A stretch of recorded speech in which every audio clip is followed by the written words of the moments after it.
Hi, I'm Phil Noble with Envision, South Carolina, and we're here today with George Hincapie, one of the great all-time cyclists, to talk about what it takes to be world-class in the world of sports. And welcome to Envision, South Carolina. Thank you. Thanks for having me. Oh, yeah.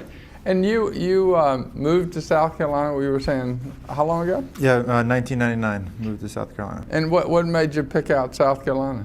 Well, I wanted to be somewhere on the East Coast because most of my races are in Europe. So I wanted to have my family's on the East Coast, and it's easier to get to Europe from the East Coast, obviously.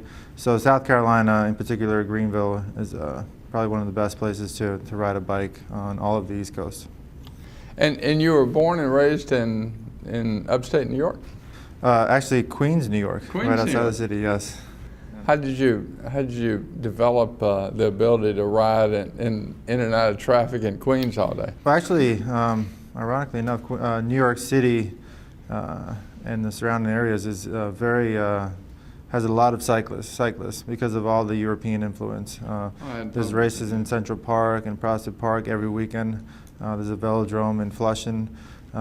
So the cycling experience and the cycling know-how there in New York was tremendous when I was growing up. But before you moved to South Carolina, before you came there, what was your impression of South Carolina? If somebody said, "Hey George, what do you know about South Carolina?" What would your reaction have been? Just before I knew it would be just a country state, very southern. Not much culture here. And probably not many things to do. As a young person growing up, I wouldn't have thought about living here. But once I moved here, I quickly found out that I was very wrong. How has it changed? How is Greenville in specific, but South Carolina as a state? How are we changing? Where are we making progress, and where aren't we making progress? Well, I think in particular Greenville, 10 years ago, 12 years ago, downtown was not really a place where you'd go hang out that much. There wasn't that much to do. Now you have over 60 restaurants, you have bars, you have the whole West End has been revitalized, the Reedy River, they made a beautiful park. I mean, to me, that park there with the suspended bridge and the waterfall, I mean, that's a world-class park. Parks are a major tourism drawer. They're a major community drawer. They just help cities and communities and states so much, I think. We have tons of beautiful state parks and that I feel can be either improved or promoted more. But I think the biggest changes for Greenville and for communities like Charleston has been their increase in culture and in restaurants and nightlife and the push of healthy things. The bike paths that were built here in Greenville. They obviously put the new bridge there in Charleston with a new bike path that really promoted more cycling, promoted more running. So those are the few things that I can pick out right now offhand. And your wife and you got kids? Yes, I have an 8-year-old and a 4-year-old. And what do they think of this place? Oh, they love it. My wife is French. She's from Dijon, France, and the first couple of years that she lived here, she was a bit lost. She didn't love it here, and now we've been together now 10 years, and now I can barely get her to go to France with me. The last 3 or 4 years when I'm over in Europe racing, and I want the family over there. She's like, well, how long do I have to go for? So she much prefers living here in South Carolina, and she's really adapted to living here. Has a lot of friends and enjoys the community a lot now. Tell me about you retired. I mean, South Carolina. We have a whole promotion thing to promote people to come retire to South Carolina, but we don't have very many people retire at your age. Yeah. Well, I mean, it's dog years for me. I've been a pro cyclist for 19 years, so I've done 17 Tour de France's. I've done. Jeez. So just in my Tour de France mileage alone, what's 60? It's probably 40,000 miles of Tour de France miles that I've ridden on my bike. And that doesn't, I mean, that's only 3 weeks a year for 17 years. I've done, hundreds, thousands of other races as well. Yeah, how many miles have you ridden? My wife was asking me that the other day. Actually, it's well over 500,000 miles, for sure. Probably closer to 1 million. I have no idea. I can probably calculate it at some point. But 1 million miles on a bicycle. Yeah. Don't you get bored stiff? Well, I mean, cycling is hard. And the racing is very exciting, and there's so many different things that go on in a bike race that you don't get time to get bored. But saying that, I've done it for 19 years. Cycling's dangerous. There's crashes, and you're away from home all the time. So where I might have been able to do another year or two, I felt like 19 years was enough. There's only a handful of other pros that have ever done. There's actually nobody has ever done 17 Tour de France. I'm the only person in history. Really? Yeah, and then there's only a handful of other pros that have done, 19 years as a pro. So that's why I retired. Now I'm focused on my business, Hincapie Sportswear. We provide cycling clothing. We make cycling clothing in Columbia, South America. Our base is here in Greenville, South Carolina. And we make clothing for cycling clubs, for bike shops all across the country. And we're expanding into, right now we have a distributor in England, in Japan, and Australia, and Belgium, and Holland. So we hope to continue to expand that brand. And we also just bought a hotel in right outside of Travelers Rest called La Bastide. It's not going to be called that once we get it up and running, but it's a great sort of a French chateau inn that we want to transform into a luxury sort of inn that provides gourmet food, nutritious gourmet food. So the cycling from there is world class, and we want to have cyclists there, triathletes, and just really anybody that wants to come enjoy good food and stay at a really wonderful place. We also just bought a hotel. Right now it's called La Bastide. It's a small sort of a French country inn that we're renovating right now. We're making it, we're keeping the outside looking like a sort of a French chateau or Italian villa, and it's 13 rooms. The inside is going to be really contemporary, really modern. The first floor is actually done now. If you guys wanted to go check it out, it's really a cool place. It's a vineyard as well surrounding the property, and we want to make this a world-class inn where people can come ride their bikes or go for a run or go for a hike. It's right at the foothills of the mountains. It's a really spectacular place to go stay and enjoy good food and good wine and be active as well. The one thing about this hotel, if you were to take an overhead shot of this hotel and you did not tell the person that was looking at this overhead shot of this hotel with the vineyards and the hotel there, the great thing about South Carolina is people would not be able to tell if that was Tuscany, Provence, or just outside of Greenville, South Carolina. Like if I didn't know that was it, I couldn't tell you where it was because it looks so European, and that's just one of the great attributes of South Carolina. In terms of your businesses here, and talk a little bit about your business and any sort of particular challenges or opportunities because it's South Carolina. Well, our business, it's based here in Greenville, and really the cycling culture and the way the sport has grown here in Greenville and in South Carolina has helped our business tremendously. We have tons of people interested in our office and where it's located, sort of on a part of downtown, which is not yet been sort of modernized yet. And we're just the fact that our business is there is really bringing a lot of attention to that area.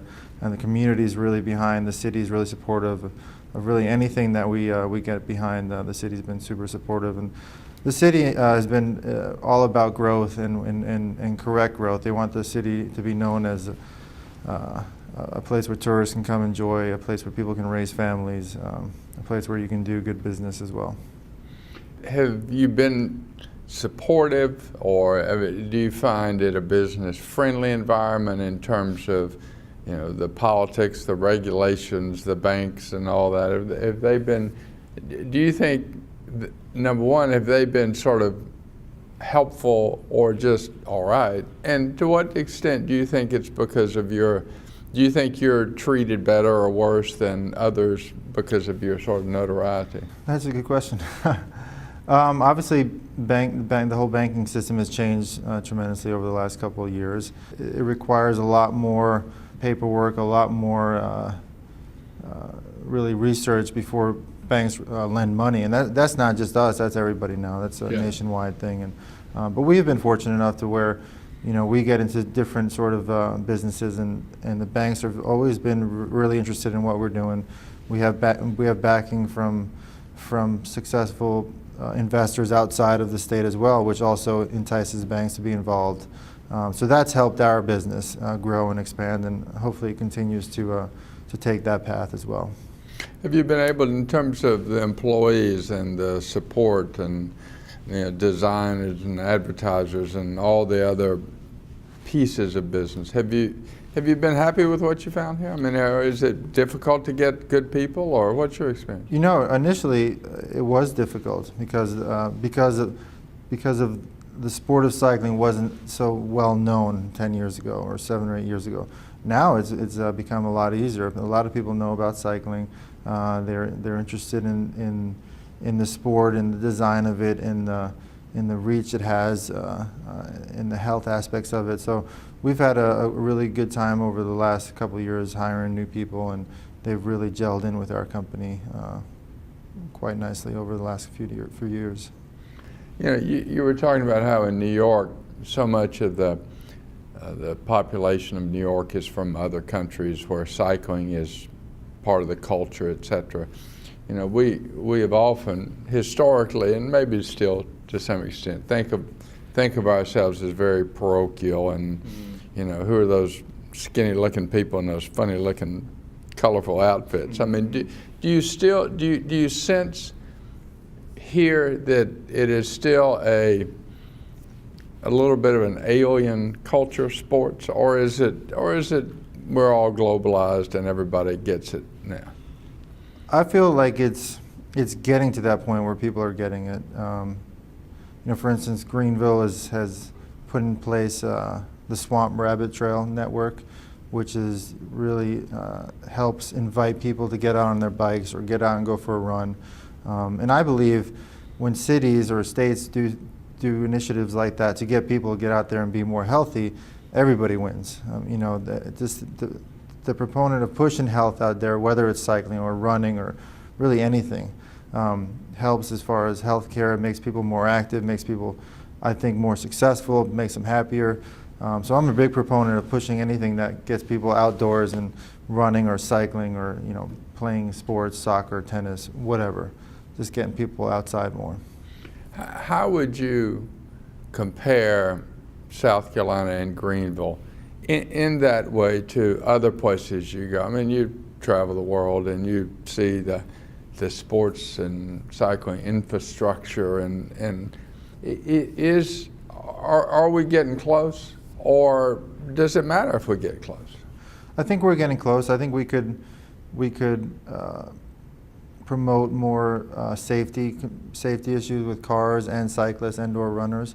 I think we could also promote it I think Charleston, Greenville, our bigger cities, Columbia, do a good job with trying to get people more healthy, trying to get people more active. We could always improve upon that, whether it's pushing the message out in social media and really showcasing the great attributes that South Carolina has. We have the beach, we have tremendous, beautiful lakes, big mountains, a vast network of roads where there aren't much traffic, decent weather. I mean, if we should be able to push these things out nationwide and worldwide, and really just send that message out that this state has a little bit of everything that people can come enjoy. When you're relaxing at the bar in Italy with your fellow racers and friends, and they say, "George, why the hell do you live in? Where is it you living again now?" I mean, what do you tell them? I mean, what? That's a great question, because I've been asked that many times, and my wife as well. She's from Dijon, worked in Paris for many years, and she's on a plane, and people are like, "Well, where are you going?" And she's like, "I'm going to South Carolina. I'm going to Greenville," and they ask the same thing. And it's just once you get here, and the communities are so friendly. It's a great place to raise families. you know, the cities are cultural. We have big international companies, BMW, Boeing, Michelin, that also bring in culture. They bring in smart, intelligible, successful people, and that kind of spreads out. That's viral. I mean, once you get these companies in, and you know, we have world-class athletes as well. So there's so many things that I feel like make this state really special, and I feel the state could do a better message in sending that out worldwide or nationwide, promoting the state more, because I could live anywhere I want in the world. I'm not really tied to South Carolina or to Greenville, but I can't imagine living anywhere else right now. What do you see as sort of our shortcomings, our barriers? I mean, for us to become world class in this new age, what do we need to do? There's no denying that our public education is not ranked high enough, right, to where, you know, I think we can definitely improve in that aspect. I think we can improve, like I said earlier, in promoting the sport, promoting the state nationwide and worldwide, for that matter. Social media. I mean, it's easy now to promote, you know, the state. It's easy to promote the great attributes that a state like South Carolina has. Whether it's on Twitter or Facebook or social media, is just anybody can do it, and it's cheap, it's quick, and it's very effective. How many Twitter followers do you have? I think about 130,000. 130,000. Yeah. Your interaction with business people here, you know, how do you think they compare to other business folks? I mean, your sponsors and partners and all are global, et cetera. Do you think that the local business environment gets the global part? I think they're getting it. Yeah, in fact, I had a meeting yesterday with a company. I don't know if I can say that on air, but. Oh, sure. Yeah. Well, it's a private jet company, and obviously they have a global following, global network, high net worth individuals, and they get it. I mean, they love Greenville, South Carolina. They love the message of pushing out sport, especially unique sports like cycling, for instance. I'm biased. I mean, that's what I've done my whole life, right? But they get the great things that South Carolina offers. You know, the beaches, the lakes, the mountains, the roads, really the hiking and the outdoor activities that they can promote. There's many successful people out there that, you know, are sport addicts. I mean, tons of them. And we've had so many people come from all over the world, really successful business people that come to Greenville, and they fall in love with it. They love the cycling, they love the restaurants, they love the downtown, but they had no idea before they got here what it was like. And that to me is one of the biggest shortcomings. Like, that should be known if you want to grow the state of South Carolina and promote it. That people should be aware of, you know, the great things that this state has to offer. Yeah, I think we really do a reasonably poor job in that. And I mean, from my sense, we've always had both this inferiority complex, but this extremely boastfulness too. I mean, we sort of vacillate between the two, and we've never sort of figured out how to be down the middle on those things, sorts of things. In terms of your career, were there influences and factors that were important that are also specific or available here in South Carolina, or was it just all, you know, your personal drive and ambition and focus, or is there a cultural aspect to it? I mean, was it neighborhoods, or was there, you know, the village of champions, if you will? I mean, talk about that a little bit. I can give you particular instances. Yeah. Like, for instance, I thought when Greenville was awarded the professional national championships was a really important moment for the sport, for the state of South Carolina, because that brought in all cyclists from all over the country, brought in worldwide attention to in this case, it was Greenville because of the race. They held the national championships here in Greenville. It brought in different charities. It helped benefited Meals on Wheels and a few other charities that would have never gotten this sort of support had it not been for Greenville and the state of South Carolina allowing this race to happen here. And it went on to happen for another 7 years. So I thought that was a great way to promote the sport nationwide and attract a lot of attention that otherwise wouldn't have been attracted. In terms of local community stuff or activities, community charitable things related to your career, what are you most interested in South Carolina? What would you like to see your South Carolina legacy be? Or maybe you've just said I hadn't figured it out yet. Well, I mean, I love being involved in, when we do we did an event on October called the Hincapie Grand Fundo. We brought in, we put it together in 3 months, a very short period of time, and we had 1,300 people attend the event. And we raised over $30,000 for Meals on Wheels charity. And that, like I said, we put that together in 3 months. We're going to do it next year, October 26th. We're expecting 3,000 people. And if we can, and so hopefully that'll double the amount of money we raise for this charity as well. Is it a ride? It's a ride. It's October 26th. It's an 80-mile, 50-mile, and a third 20-mile, and it's brutally hard. Like people Is it through the mountains? Yes, through the mountains. We start in, at just outside of Travelers Rest, and we go through North Carolina a bit, and then we finish back in Travelers, right outside of Travelers Rest. But events like that really help. Did you lead? Did you win? Well, it was a fun ride, so I didn't win. I just rode it. you let somebody but else the win. winner did win a bicycle. We did give away Okay. big, nice BMC bicycle, and but I rode with a bunch of my buddies from all over the world. In fact, came some of the best cyclists in the world. Cadel Evans, the guy who won the Tour de France, and TJ Van Garderen was fifth place in the Tour de France.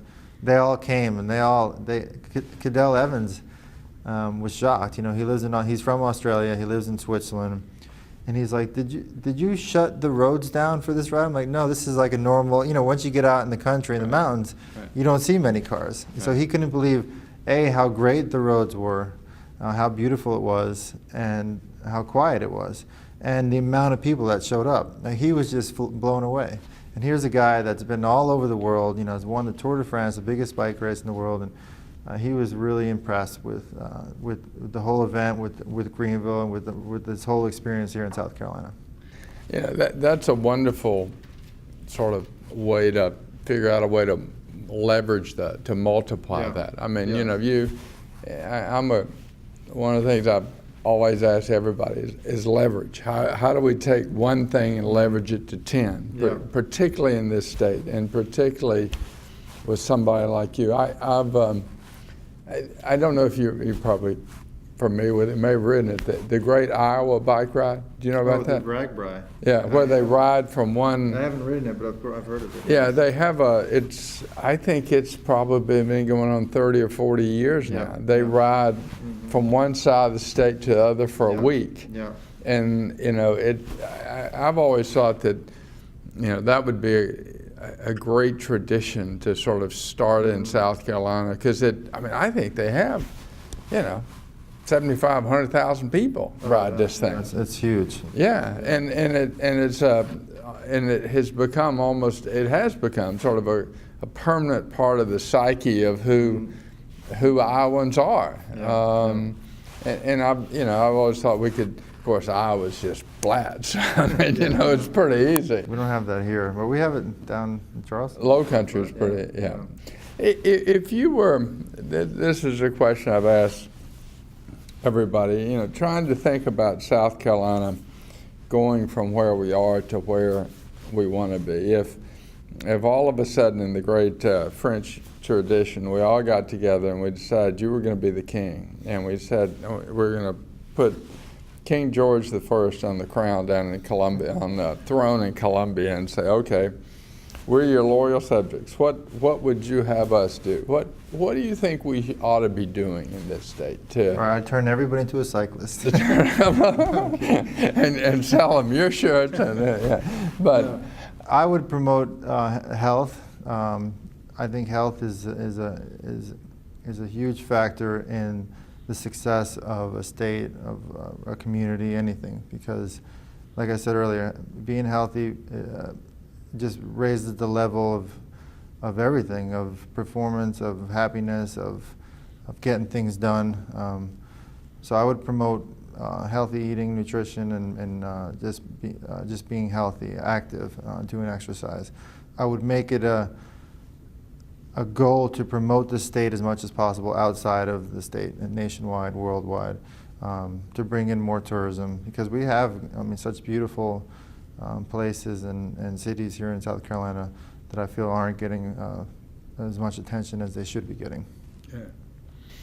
And take that down to a personal level. I'm sure you've had it happen thousands of times. Some 7-year-old kid comes up and says, "I want to be you when I grow up." What's your advice to him? Well, there's no denying I've been through a lot lately, as of late, and everybody makes mistakes. And what I would say is, just stay on the course. You can only rely on talent talent will only get you so far, but it's the mix of talent and hard work and dedication that's going to really take you above, where you ever imagined being. So there's no secrets. It's just hard work, talent, and how bad do you want it. Envision, South Carolina, world-class and globally connected.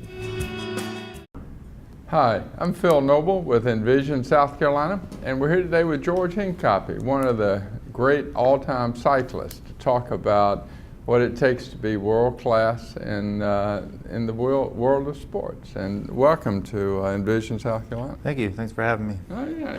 And you moved to South Carolina, we were saying, how long ago? Yeah, 1999, moved to South Carolina. And what made you pick out South Carolina?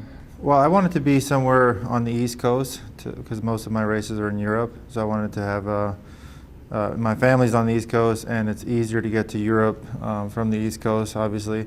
So South Carolina, in particular, Greenville, is probably one of the best places to ride a bike on all of the East Coast. And you were born and raised in upstate New York? Actually, Queens, New York, Queens, right outside New York. the city. Yes. How did you develop the ability to ride in and out of traffic in Queens all day? Well, actually, ironically enough, New York City and the surrounding areas is has a lot of cyclists. 12 years ago, downtown was not really a place where you'd go hang out that much. There wasn't that much to do. Now you have over 60 restaurants, you have bars, you have the whole West End has been revitalized. The Reedy River, they made a beautiful park. To me, that park there with the suspended bridge and the waterfall, that's a world-class park.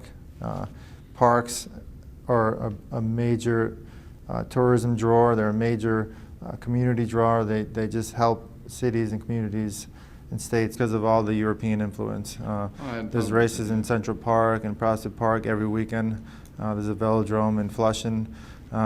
So the cycling experience and the cycling know-how there in New York was tremendous when I was growing up.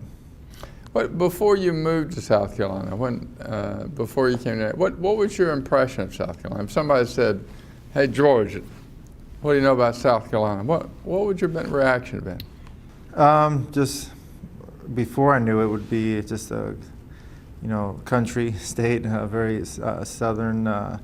Not much culture here, and probably not many things to do. As a young person growing up, I wouldn't have thought about living here. But once I moved here, I quickly found out that I was very wrong. How has it changed? How is Greenville in specific, but South Carolina as a state? How are we changing? Where are we making progress, and where aren't we making progress? Well, I think in particular Greenville, 10 years ago, 12